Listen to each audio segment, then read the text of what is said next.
नमस्कार. विचार करा, महाराष्ट्रात स्वतःच्या घराच्या छतावर सोलार पॅनल बसवणं अचानक खूपच सोपं आणि स्वस्त झालंय. सगळं अगदी छान चाललंय आणि मग अचानक एका सरकारी नियमामुळे या सगळ्या प्रगतीवरच एक मोठं प्रश्नचिन्ह उभं राहतं. तर आज आपण हेच समजून घेणार आहोत की नेमकं काय घडलंय आणि यामागे नक्की काय कारणं आहेत. तर हा आकडा आहे 15,000 रुपये. ही आहे प्रति किलोवॅट मागे होणारी थेट बचत. म्हणजे बघा, महाराष्ट्रात नवीन रूफटॉप सोलार बसवल्यास सरासरी इतके पैसे वाचत होते. आणि साहजिकच यामुळे सोलारचा पर्याय अनेकांना आपलासा वाटू लागला होता. आता ही बचत शक्य कशी झाली याचं श्रेय जातं महावितरणच्या स्मार्ट योजनेला. या योजनेसाठी जे टेंडर काढण्यात आलं त्यात 1 किलोवॉटच्या सोलार सिस्टीमची किंमत चक्क 45,450 रुपयांपर्यंत खाली आली. विचार करा, पूर्वी याच सिस्टीमसाठी साधारण 60,000 रुपये लागायचे. म्हणजे केवढा मोठा फरक आहे हा. बरं, तर किंमत कमी झाली होती, पण गोष्ट इथेच संपत नाहीये. या कमी झालेल्या किमतीसोबतच केंद्र सरकारची एक मोठी योजनासुद्धा होती आणि या दोन्हींमुळे ग्राहकांसाठी एक सुवर्ण संधीच निर्माण झाली होती. चला बघूया कशी. ही योजना म्हणजे पंतप्रधान सूर्यघर योजना. आणि यातून मिळणारं अनुदान म्हणजे सबसिडी ती खरंच खूप मोठी होती. बघा, 1 किलोवॅटच्या सिस्टमसाठी सरळ 30,000 रुपये, 2 किलोवॅटसाठी 60,000 आणि जर 3 किंवा त्याहून जास्त क्षमतेची सिस्टम बसवली तर तब्बल 78,000 रुपयांपर्यंत अनुदान मिळत होतं. म्हणजे सर्वसामान्य कुटुंबांसाठी ही खरंच एक सुवर्ण संधी होती. म्हणजे सगळं कसं छान सुरू होतं नाही का?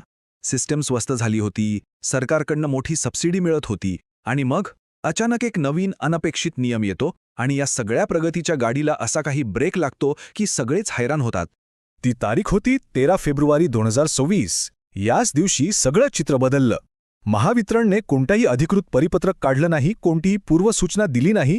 फक्त आपल्या ऑनलाईन पोर्टलवर एक नवीन अट लागू करून टाकली आणि बस तिथूनच सगळा गोंधळ सुरू झाला. तर हा नवीन नियम होता तरी काय? याला म्हटलं जातंय 12 महिन्यांच्या वापराचा नियम. सोप्या भाषेत सांगायचं तर तुम्ही गेल्या एका वर्षात सरासरी जेवढी वीज वापरली आहे, तुम्हाला फक्त आणि फक्त तेवढ्याच क्षमतेची सोलार सिस्टीम बसवता येणार. 1 किलोवॅट सुद्धा जास्त नाही. ठीक आहे, आता वरवर पाहता हा नियम कदाचित काही लोकांना योग्यही वाटेल. पण मग अडचण नेमकी कुठे आहे? या नियमामुळे इतका गोंधळ का उडाला आहे? तर समस्या बरीच मोठी आहे. सगळ्यात पहिलं म्हणजे भविष्याचं नियोजनच करता येत नाहीये. समजा पुढच्या वर्षी इलेक्ट्रिक गाडी घ्यायची आहे, तर त्या वाढीव विजेचं काय? नाही, तुम्ही आत्ता जास्त क्षमतेची सिस्टीम बसवू शकत नाही. दुसरं म्हणजे ते 78,000चं मोठं अनुदान आहे ना, त्यालाही अनेक जण मुकले आहेत. कारण ते मिळवण्यासाठी 3 किलोवॅटची सिस्टीम लागते आणि तेवढा वापरच नसेल तर. आणि सगळ्यात मोठा आणि धक्कादायक परिणाम म्हणजे या एका नियमामुळे राज्यातील जवळपास 50 ते 60% नवीन सोलार प्रकल्प अक्षरशः थांबले आहेत. आता हे सगळं घडल्यावर सोलार ऊर्जा क्षेत्रातले व्यावसायिक आणि त्यांच्या संघटना गप्प बसतील असं वाटते का? नाही. त्यांनी ह्या निर्णयाविरोधात एक तीव्र लढाच सुरू केलाय. या लढ्याचं नेतृत्व करतंय all India renewable energy association म्हणजे एरिया.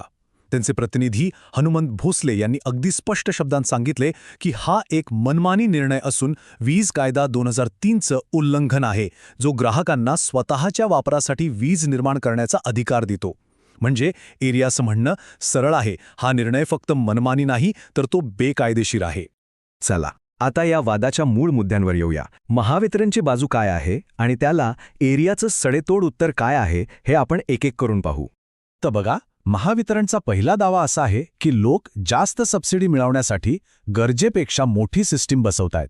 यावर एरियाचं उत्तर एकदम स्पष्ट आहे, हे शक्यच नाही. सबसिडी 3 किलोवॅटवर थांबते. त्यापुढे कितीही मोठी सिस्टीम बसवली तरी सबसिडी वाढत नाही. लोक भविष्याचा विचार करत आहेत.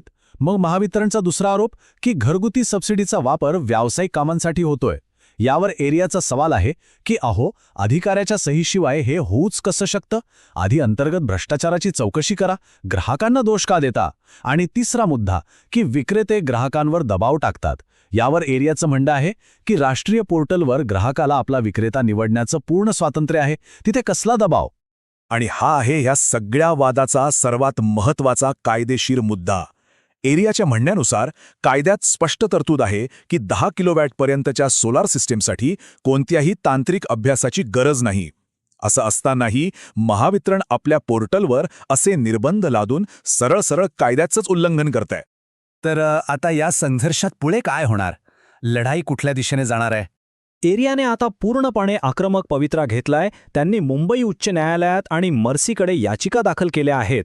थेट ऊर्जा मंत्र्यांकडे या प्रकरणाच्या चौकशीची मागणी केली आहे.